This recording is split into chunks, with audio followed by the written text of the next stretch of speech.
Now, most methods are fine if you know what a starting number for an equation would look like. But for an equation like this, we've never actually seen the graph of x e to the x probably, so we might struggle on this to figure out what a good starting point is.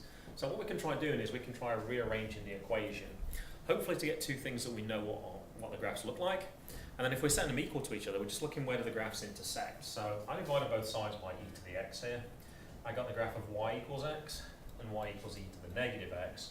And just by doing a very quick sketch, you can see this is a very small positive number. So I might want to start with something like perhaps x equals 1 or something similar to that. Another way you could rearrange this is you could divide both sides by x. So the graph of e to the x looks like this. The graph of 1 over x, the rational function, looks like this. And once again, you can see there's an intersection very close to the x-axis. So, sorry, and the y-axis as well. So probably another value like 1 might be a good starting point. Now, there is different ways you can rearrange this. So this time I wrote this as x to the negative 1. And I took the ln of both sides. And ln to the x to the negative 1. Using my rules of exponents, I can bring this to the front. So I got negative log of x. So y equals x. Negative log of x. Now, actually, I know for this graph that the intercept for this is 1. So I can actually sketch this quite accurately. So a good starting point for this one, you can see the intersection is just a little bit to the left of 1. So I might want to choose something like 0.7 or something similar to that. So you can use this method to find good starting points.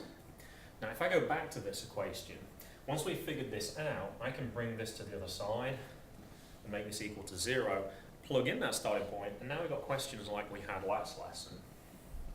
I can do the same with this. I can bring this to the other side, so I get e to the x minus 1 over x equals 0, and then plug in that good starting value. We thought 1 might be a good one to start for this one. And the same for this one, x equals negative log x, rearrange it equal to 0, plug in a good starting value like 0.8, and then you can begin that decimal search. So make sure you know your basic graphs, because that's going to be fundamental if you're going to be able to make a sketch like this to predict a good starting point.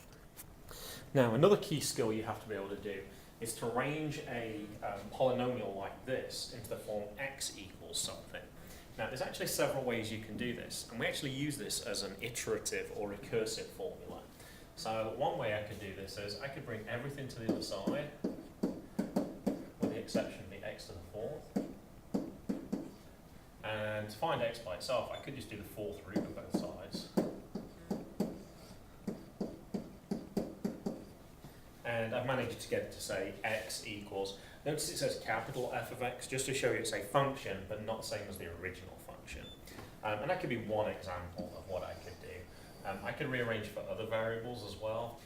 Another thing I could do from this line is I could actually divide both sides by x cubed, which would give me that. So there's already two different ways I could have started this question. I could solve this for x squared as well. So if I bring that to the other side, and then I've got a couple of choices. I could do a square root, or I could just divide both sides by x. That would also give me just x by itself as well. So there's at least 4 different ways that you could start this question. One additional way from here, we could just divide by x.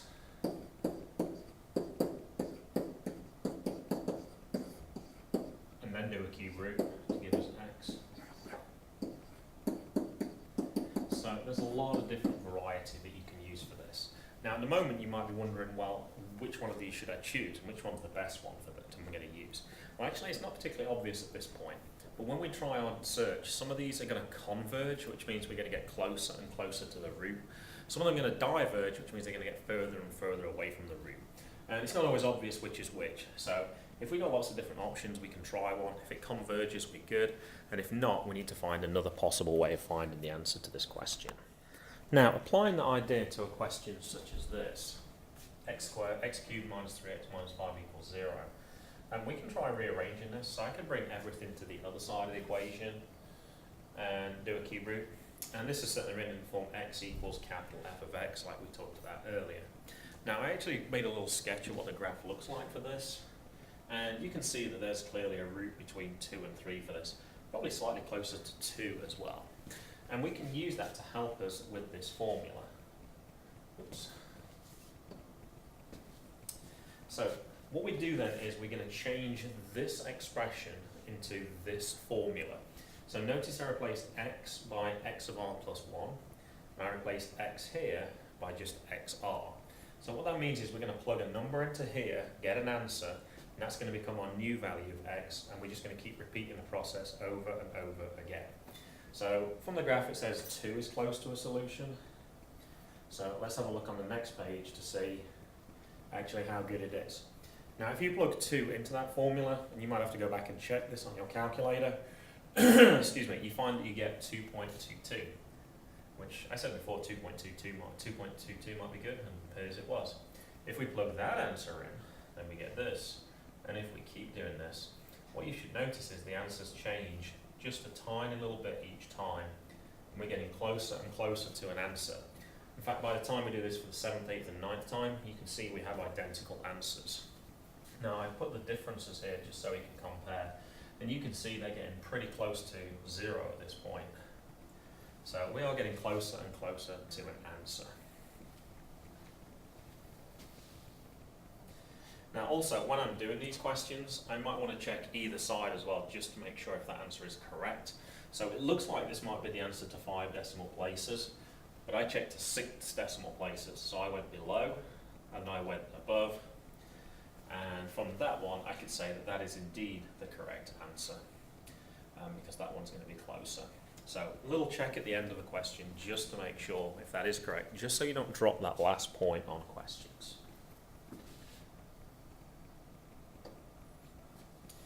Now another way you could do that formula, you can rearrange it this way. I could bring the 3x to the other side, then divide by 3, and once again I come up with what looks like a perfectly good rule. Oops. But sometimes we don't actually get quite what we're looking for. So I tried 2 again, so if we plug 2 into that formula, we end up with 1. If we then plug 1 back into that formula, we get negative 4/3, and then it keeps going. And what you can see is these answers are just getting further and further away, and that's what I meant by divergent. So this is a divergent sequence, it will not work.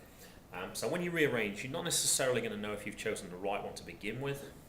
If you end up with like we had in the first example, then you will converge to that root. And if you have one like this that diverges away from the root, then simply try another rearrangement and try working with that. A little bit of luck needed on some of these questions while you're doing that. And there's a little summary for you. So it may or may not converge. If it does converge, that's the limit to the root. And if it doesn't, then try rearranging and try again.